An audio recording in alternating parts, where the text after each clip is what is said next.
Otro medio de transporte que tiene en nuestro país es el tema de...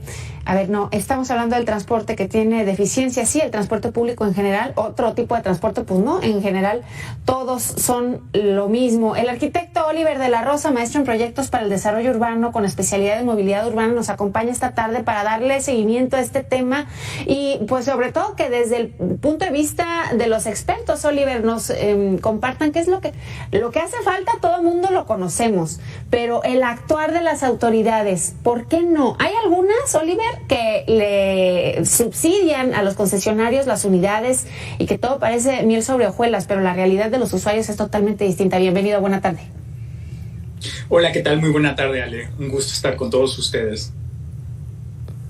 Pues sí, en el tema de transporte... Desde su punto de vista, ¿qué falta? Bueno, creo que ante todo falta una organización, ya que las redes de transporte en las capitales más grandes del país pues están conectadas con transporte masivo, con transporte particular, con movilidad también por aplicación, con movilidad desde luego individual. Y todo esto genera un entramado de varios problemas a resolver, de tal forma que si se ataca solamente uno, si se descuidan todos los demás, entonces no estamos viendo la visión completa. Tienen que caminar y evolucionar un poquito a la par. A lo mejor sí, algunas deficiencias son más urgentes que otras y a esas les tiene que dar priorizar.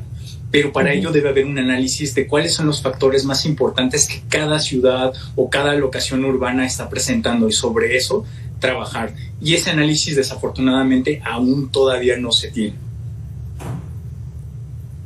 En algunas ciudades, maestro, porque sí hay quienes en algunas entidades pues le echan ganas a esta situación. Lo que no queda muy claro, y estoy hablando en específico del caso de Jalisco, es la inversión que se ha hecho para llegar, por ejemplo, a lugares donde antes el transporte público no llegaba. Pero por otro lado, la ciudadanía dice, por ejemplo, en el caso del periférico, donde hay dos carriles exclusivos para el transporte público y que esto hace que sea más ágil, la ciudadanía dice, pues sí que bueno, pero ahora hacen falta unidades porque es insuficiente, tarda muchísimo en llegar, la gente no quiere subir los pasos peatonales porque dicen es cansadísimo, en fin, creo que hay esta ambivalencia, ¿no? Tanto de la autoridad, pero también de los ciudadanos. Quieren, pero luego dicen, póngala más fácil, ¿no? Totalmente de acuerdo. Cuando hablamos de ciudad es importante integrar tanto las personas, los usuarios, los habitantes como la administración. En el caso de las vías de alta velocidad, los periféricos, los anillos, vías que pues son perimetrales o alcanzan una gran distancia, yo creo que sí conviene que se tengan separados las líneas de transporte público con los particulares, porque esto efectivamente facilita más el desplazamiento de las personas. Ahora, si se necesita muchísimo más carga, más flujo de los usuarios, evidentemente se necesitarán más transportes. Entonces esto lo tiene que atender. No es nada más implementar un funcionamiento de un medio, sino darle una continuidad, y eso tiene que ver con el mantenimiento. Y hablamos de un mantenimiento en distintas fases: el mantenimiento de seguimiento, el mantenimiento, por ejemplo, operativo, las personas que operan estos medios y cómo los coordinan también se tiene que realizar, el mantenimiento de las unidades, la capacitación de los conductores. Entonces no nada más es implementar una cosa, sino darle un seguimiento de tal forma que cuando se presente un reto mayor como es afluencia, como es necesidad de vías, ya se tenga contemplada una planeación que pueda resolver eso. Ahora, por otro lado, ¿qué pasa con lo de los puentes peatonales? Desafortunadamente aquí en México seguimos teniendo al automóvil como el eje primordial de la movilidad, y desafortunadamente no es así. Actualmente tenemos muchísimos sistemas de transporte. Sí se debe de contemplar la movilidad intelectual, por ejemplo, en la micromovilidad, que son las bicicletas, pero también se debe incluir a los patinetes, a los patines eléctricos. Todo lo que nos es como movilidad personal se debe de incluir dentro de los sistemas ya existentes y darles un lugar también en la vía. Ahora, en cuanto al carro, pues definitivamente ya hay muchísimos estudios a lo largo del mundo que nos hablan de que no es la solución. No es la solución porque en vehículos de movilidad personal, cuando va un carro ocupando unas grandes dimensiones, solamente va una persona. y también se le tiene que dar esa prioridad. Entonces ahí tendremos también un reto de cultura vial que debe proveer principalmente la administración central, los gobiernos, las alcaldías, los municipios, y desde el Poder Ejecutivo se tiene que hacer esto. Pero pues al menos desde el Ejecutivo no hay una iniciativa clara hacia dónde se dirija el futuro de la movilidad en este país. Oye, maestro Oliver, ¿y cuál podría ser una alternativa, digamos, si tendríamos que copiar algún modelo? Sé que en algunas ciudades le han volteado a ver el ejemplo a Colombia, ¿no? Pero supongo que hay también otras ciudades europeas incluso que podrían abonarnos los modelos y aquí podríamos replicarlos. ¿Alguno que veas en específico? Claro, se tiene Colombia por la cuestión de lo del Metrobús y estas líneas que han sido eficientes, pero por ejemplo en Alemania, en Suiza, en Holanda, toda la implementación de las bicicletas dentro de los sistemas de movilidad se da a través de programas y es paulatino. Ahorita pues ellos ya llevan muchísimas décadas con esto, ya tienen un sistema muchísimo más consolidado, pero por ejemplo aquí en México, creo que también se deberían aterrizar otros esquemas propios de México. Por ejemplo, en Alemania, en Japón, en Estados Unidos, no se tienen carritos de tamales, repartición de agua en los triciclos. Eso no existe, solamente existe aquí en México y en algunos países de Latinoamérica.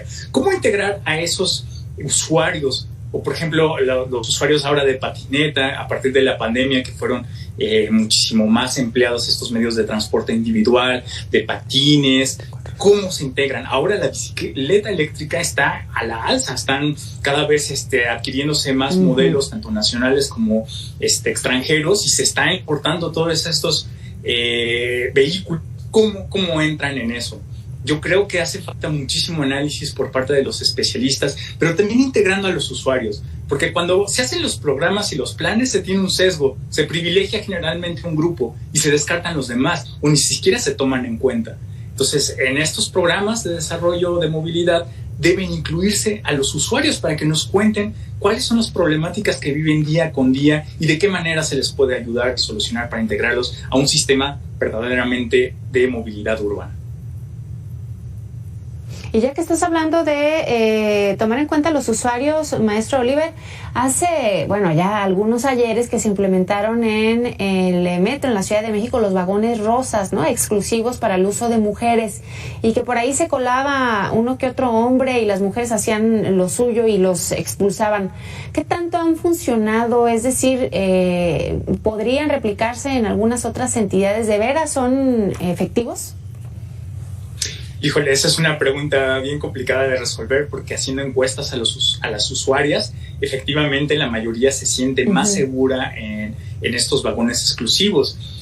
Yo creo que es una buena iniciativa como primer momento para poder generar una cultura de la no violencia en las ciudades, que mucha falta nos hace aquí en México, y creo que nos adentramos a una transición gradual donde el personaje, la figura de la mujer, tiene una significación muy distinta, más equitativa que en otros siglos anteriores. Replicar estos modelos se han hecho también aquí en Ciudad de México a través, por ejemplo, de los autobuses exclusivos de mujeres, obviamente de lo que comentamos del metro, algunas partes del Metrobús, lo que vendría siendo las partes más cercanas al chofer, pues están destinadas a las mujeres. Esto me parece muy bien, no obstante, yo creo que si lo mantenemos ya a muy largo plazo, pues creo que generaría un sesgo. Quiero pensar que para ese momento ya la cultura en nuestro género masculino ya debería ser muchísimo más amplia, ya en términos de respeto, de equidad hacia la mujer.